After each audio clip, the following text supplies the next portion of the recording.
Hello. My name is Madeline, and I might be a first for you. You see, I'm a transfem.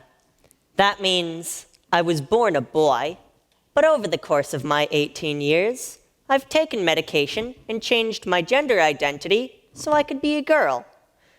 Someone might do this because they are not comfortable with their assigned gender, or the gender that was given to them at birth. Maybe they wince when referred to by their assigned pronouns.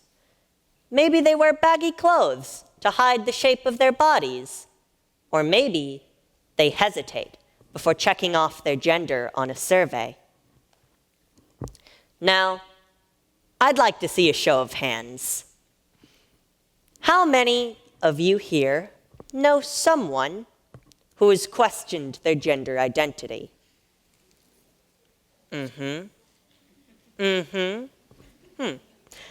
Now I want all of you to raise your hands. That's right, all of you. All of you. Whether you realize or not, someone you know is questioning their gender identity right now, but they might not know it yet. You see, people who question their genders don't always have the words to express it, even if they are in a safe space. Imagine, if you will, a boy of 7 or 8. He doesn't know much. He loves his friends and his family and his teachers, but he has a secret. He doesn't want to grow up to become a man. He doesn't know why, but his whole life the thought has just terrified him. But as far as he's been taught, he can't grow up without becoming a man. So what does this little boy do? He decides that when he turns 18, he is going to find a way to get crushed by a giant bell. That's right, crushed by a giant bell. Where will he find this giant bell? He'll figure it out as he grows. And grow he does. In more ways to die, he finds. As he grows, he hears that he could become a woman instead, but because of home, school, and media filtering this information, he doesn't consider this an option. Why not? Because he only hears about the work. He hears he could become a woman if he's desperate enough, but it's surgery, pills, empty wallets, and hate crimes, and half of the sources say it's a phase he'll grow out of anyways. So he may as well spare himself the work and end his life when the time comes. Now, I'd like you to stop imagining that little boy and start looking at her, because she's me. I'm right here. I'm a woman, and I don't intend on hunting down a giant bell until I'm the oldest queen you've ever seen. Now here's the thing. I'm standing up here alone right now, but I'd like you to imagine some more people, ages 15 to 24. The third highest cause of death for these people is suicide. Now I want you to imagine some kids, ages 10 to 14. The second highest cause of death for these children is suicide. Unfortunately, we cannot ask them why after the fact. But data collected by the Trevor Project indicates that queer youth are 4 times as likely to attempt suicide as their heteronormative peers. Of course, this data could only be collected from the youth who survive such attempts. So the real scale of my siblings gone too soon is unknown. Just to remind you all, I am an open transfem. I'm safe. I'm accepted. I'm happy. I go to the events and wear the pins. But more people have reached out to me, offering resources and support and safe spaces after I figured it out for myself and could already express it. So I try to be the sort of person I needed when I was little. Someone who reaches the people who need it the most, but don't know how to ask. I share my story openly. I try to show that it's one of hope as well as of struggle. That in the end, the work has been worth it.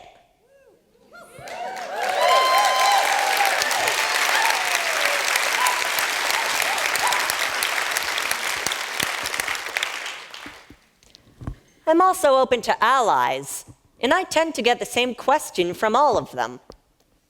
Here at TEDxSantaCruz, I can see you're all allies. So I'd like to address this question for all of us.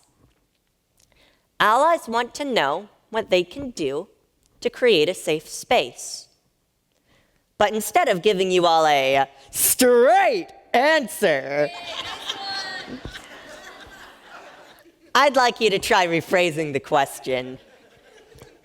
Instead of asking what you can do to create a safe space, try asking what you can do so someone like me doesn't need one.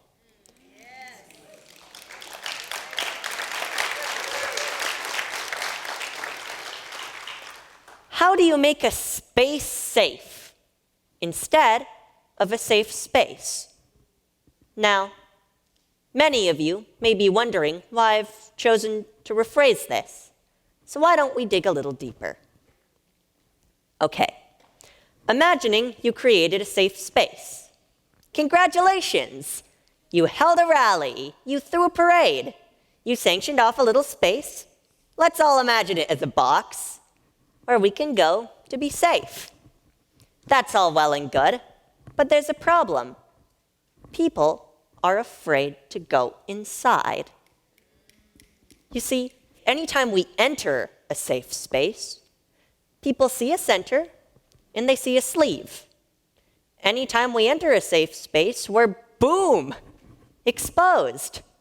And if that safe space was made inside an unsafe space, then we're marked and may be unsafe as soon as we leave.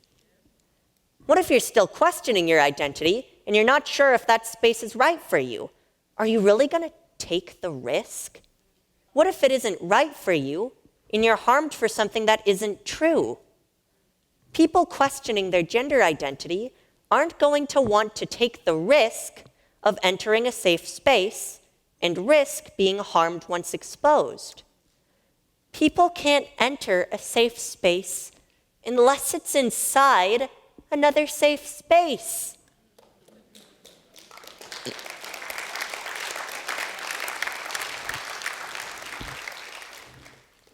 Do you see the problem? So what can we do? What if I told you that there's a place without dedicated safe spaces where I still feel safe? A place with no boxes, where queer people belong anywhere. Cypress High School is one of the most accepting places I have ever been. Represent.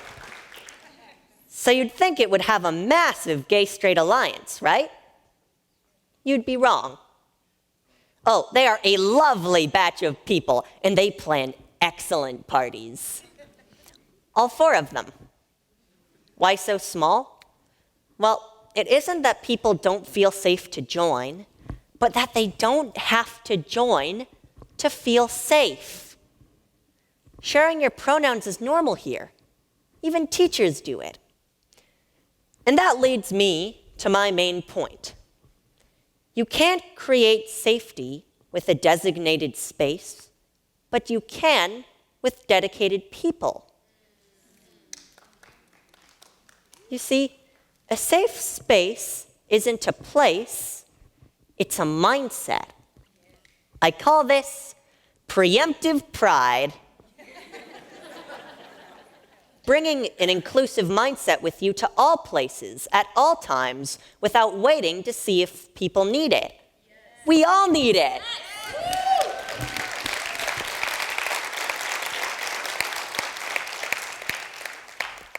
Start by using language. Language is powerful. Share your pronouns and ask people theirs, even when you think you can guess, or you're worried it will make things uncomfortable. Avoid gender binaries. Instead of saying either gender or both genders, say all genders. Learn, and better yet, talk about our history. Learning about the history of queer, trans, and racially diverse people in America is not only fascinating, but it makes you a more informed presence in the world. And lastly, and most importantly of all, please understand that you are already a space. You can be a safe space or an unsafe space. So let's all be the safe space we want to see in the world. Because remember, the people who need that safe space the most are the ones who don't need it yet. Thank you.